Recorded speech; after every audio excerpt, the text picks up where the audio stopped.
In Marvel Snap, there are 3 locations that you can play cards at. Each location is comprised of 4 positions where cards can be played for you and your opponent. So some quick math lets you know that you have 12 positions that you can play cards at and your opponent has 12, making for 24 available positions on the board. And one of the most exciting and unique keywords in Marvel Snap is the move keyword. You can either move your cards from one location to another to get a big boost in power, or you can move your opponent's cards to maybe destroy them or disrupt their game plan. In this video, I'm going to show you how the keyword move evolves from when you're just getting started in Marvel Snap to a full collection, and I'm going to highlight some decks that are going to help you along the way. My name's Drewberry, and I'm going to be doing guides on each keyword in Marvel Snap, so be sure to subscribe for daily Marvel Snap content. All right, so here is the quick roadmap for the move decks. So you have your Pool 1 collection level 18 to 214. This is when you're just getting started. You're going to collect these cards very quickly. You get a lot of rewards early on in Marvel Snap.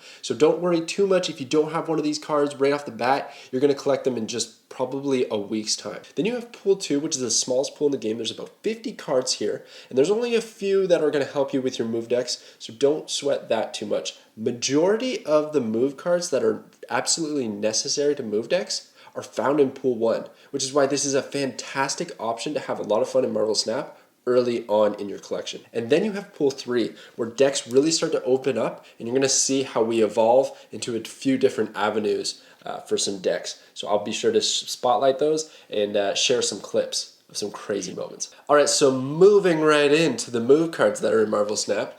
So one thing I found pretty interesting is that there's 19 move cards currently in the game. Now they have to have the keyword move. That's when they qualify to make this list. There are some that are really beneficial with move decks that are often added to move decks, but if they don't have that keyword, I'm not going to add them here. I found this interesting because the last video that I did on Snap Evolution was about Destroy, and it had exactly 19 Destroy cards. So check out the energy bar chart here. So there's a lot of 2 and 3 drops. That's where we find the majority of the move cards. But then there's also 5 and 6 drops. There is some late game. There's actually only 2 6 drops that are your big payoffs. And one of them is absolutely vital to move decks, and I would love to see them add more options at this energy level. In terms of the power chart here, there's not a lot that's overly powerful, and I think this is because a lot of the move decks, as I explained in this video, get a big benefit when they get moved, and their power levels can make a big jump. So it doesn't necessarily need to start at a high power level because the benefit is pretty immediate, or a combination of 1 or 2 cards can get absolutely insane power output. Let's have a look at our first evolution in Pool 1, just when you're getting started in Marvel Snap.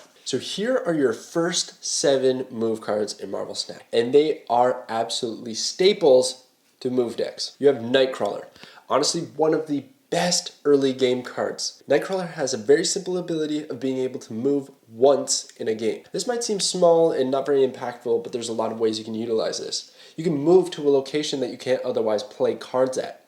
There's also cards like Kraven that get +2 power whenever a card moves there. So if you have Nightcrawler all geared up and ready to move, and then you play Kraven on turn 2, you can move Nightcrawler over there at a later turn and get that benefit. You can also move Nightcrawler out of the way if there's a location that you want to open up space at because all of a sudden your opponent had a lot of power out there, but they filled those 4 quadrants, they filled up their location. Well, then you can move Nightcrawler off and play another card there, opening up a very sneaky play. Another staple in move decks, absolutely necessary in many of them, is Iron Fist. And Iron Fist is very simple as well. He's going to move the next card you play to the left. You're going to see me saying this a lot with move decks. There's a lot of movement to the left. And I would really love for some cards to get printed that move cards to the right. But Iron Fist is one of those simple, cheap cards to activate a movement of a card, which there is a lot of beneficiaries for this effect. And for instance, we have Multiple Man. So when Multiple Man is moved, he's going to leave a copy of himself at the location he was originally played at. So as you might imagine, we have a 2/3. You Iron Fist him to the left. He creates a 2/3 at the left location, but then the copy is going to be placed back at his original position, creating 2 2/3s. Okay, and then really quickly we have Colossus. He can't be moved, so even though he has that move keyword built into his text, he doesn't really help out move decks all that much, but there is some scenarios where you'd like to run him, which I'll get into. Doctor Strange is going to pull the highest power card that you have on the board to his location where he's played. It's an on-reveal ability. Doctor Strange is again just another great activator for move decks.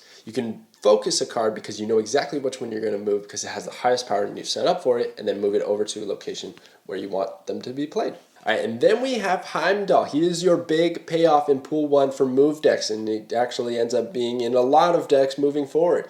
He's your 6-drop, and he's going to channel the Bifrost, and he's going to move all your cards on your side of the board only one location to the left. So those multiple mans that you've been buffing up, you get a whole bunch more copies because you can already copy, then all of a sudden you have like 6 or 7 multiple mans on the board. It can get insane. And right now in Pool 1, if you're in Pool 1, and these are the cards that you have available to you, I do suggest building a deck surrounded by multiple man if you're looking to do a movement deck. There's no real beneficiary yet in the movement pool. We'll see some later that actually are a little bit better than multiple man in my opinion.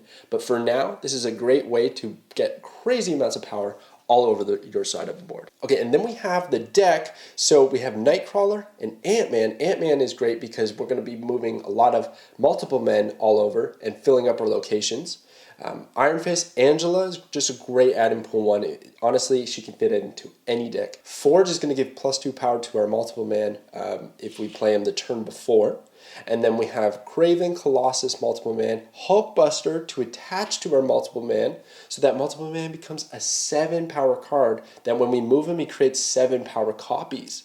That's when it really starts to kick off. Ironheart for even more buffs, Doctor Strange for movement, Heimdall for movement. And that's really the play. You want to buff up your multiple men and then move them around to create copies. As an example, let's check out this clip. All right, so here I've already established my board pretty strong. Look at my multiple men. They're at 9 power. Ideal for a big turn 6 Heimdall play. So I'm going to take my Heimdall and I'm going to throw him on the left location. So he's not going to move, but everything else is. So watch as the Bifrost is channeled and Doctor Strange and multiple man move to the left, Forge, Ironheart, multiple man move to the left, and then my copies start duplicating back to Limbo, back to Camartage, and I have a crazy amount of power. Altogether, with those 4 multiple men on the board, that was 36 power total. Now let's see how we can evolve from here. Pool 2, and Pool 2 is a great place to be for move decks because we get Vulture and Cloak and Vision. So Vision, I'm going to start with him. He's cool, but he's just not there yet. He's a 5 cost 7 power, and he can move each turn, which sounds really ideal for our movement decks, right? Except you play him on 5, if that's when you're going to end up playing him. You can move him on turn 6, and that's it. So even though you can move him each turn, you don't really get that many opportunities to move him, which is why I think he falls just a bit short. In theory, cool card, but just doesn't work. Not to say that he's a terrible card, he's definitely worth trying out. He's won me some games, that's for sure, and he does have his place in some decks. He's just not quite there to make the cut for move decks. But Cloak and Vulture, get out of town. These are amazing cards. Vulture is a 3 cost 3 power. When he moves, he gets +5 power. You move him once, he's at 3/8, which is an incredible stat line in Marvel Snap. And then you've got Cloak, which in my opinion is probably the #1 card for moving other cards. So he's a 2 cost 4 power. What his on reveal ability is he's going to allow both players to move cards to that location on the following turn. So let's look at this clip as an example to give an understanding of how Cloak and Vulture can work. All right, so check it out. I've already moved Vulture once with Iron Fist to get him to 8 power. The Raft is when you first fill this location, you get a 6 cost card which costs 0. So I play 2 cards there, including Cloak and Kraven, who gets the benefit from movement, right? So I'm at 3 cards, I only need a 4th to get the benefit from the Raft. So on my following turn, it's easy. I move Vulture there. He's going to become 13 power because of Cloak's ability, allowing me to move cards. I'm going to get a free card from the Raft. But on top of that, I've also got Doctor Strange here in hand, and I'm going to play him. Now watch the sequence of movement as this turn plays out. So, Vulture moves over, gives the benefit to Kraven, and gets 13 power. Doctor Strange then takes Vulture and moves him over to the left location for another 5 power, 18 power. You see, movement occurs first, then the cards are revealed. So even though Vulture moved once, he can move a second time on the on reveal of Doctor Strange. This is why I love move decks. Let us evolve into Pool 3. Ooh, Pool 3 is always a good time.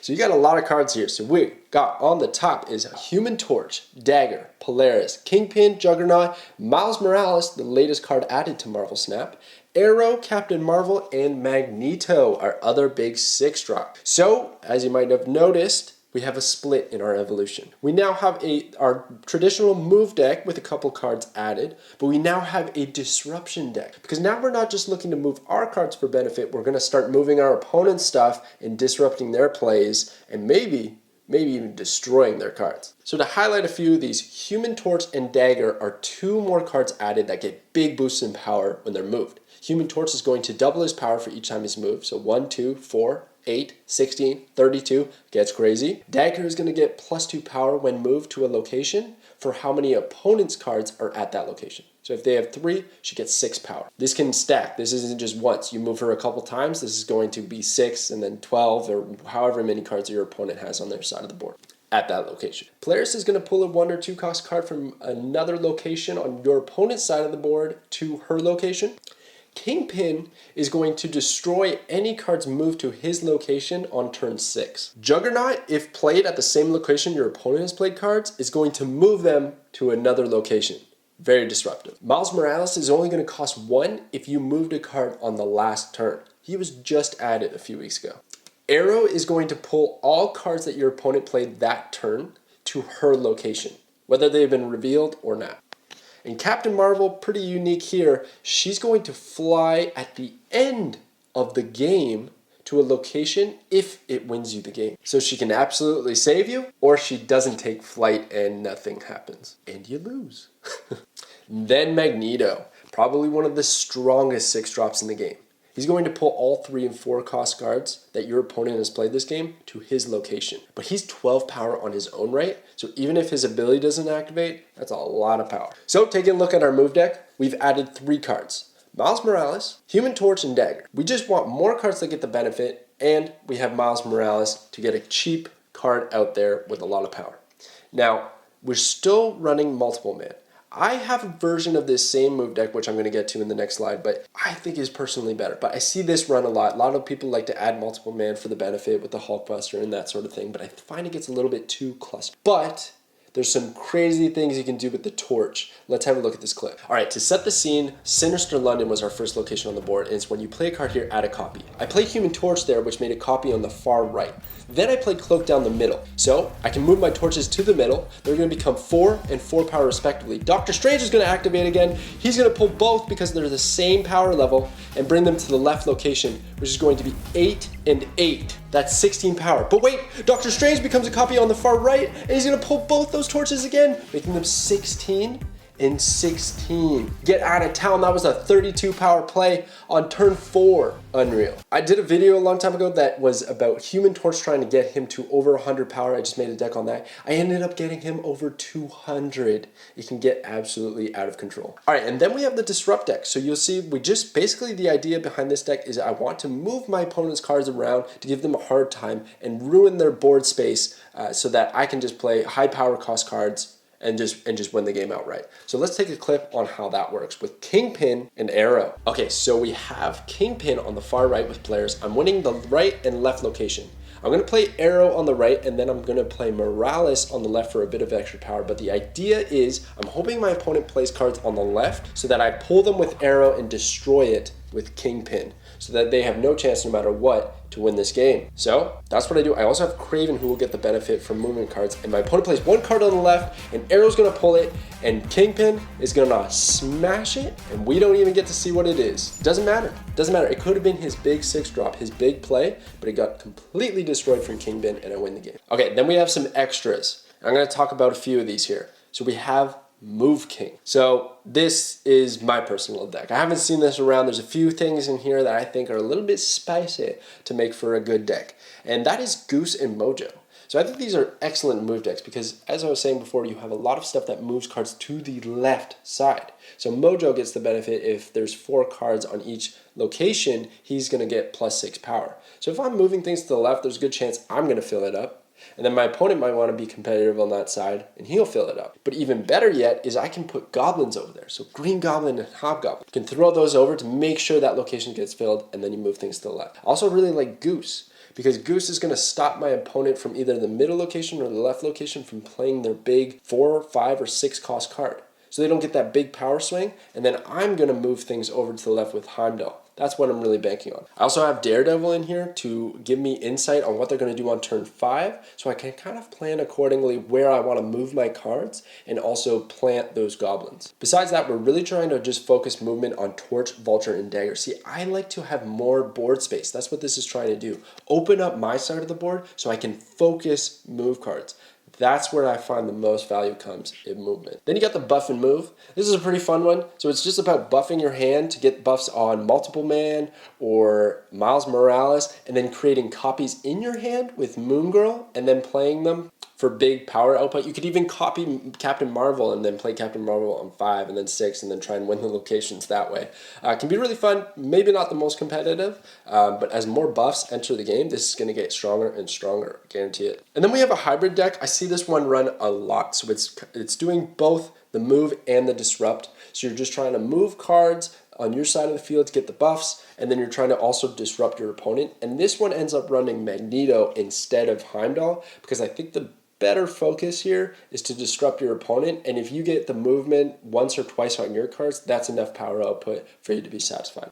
All in all, I absolutely love move decks. They are really, really fun, but at the moment, they kind of fall short in the meta. They're a little bit inconsistent. They're also extremely hard to pull off. There's a lot of things to consider when you're running these decks, and you can get a little bit dicey. I hope that the Team Second Dinner, they end up printing more movement cards, and especially ones that move to the right or are beneficiaries like Kraven. When you move a card to that location, they get a buff or something like that, because I think they're just 1 or 2 short from being top of the meta. But that's going to do it for this guide. Let me know in the comments below if you have any questions about move decks. I'd love to help you out. Or if you have any creative ideas of some move cards you'd like to see printed in the future, I'd love to hear it. As always, thank you so much for watching. I hope you enjoy Marvel Snap as it releases right around the corner. Let's get hyped, and I will catch you guys next time.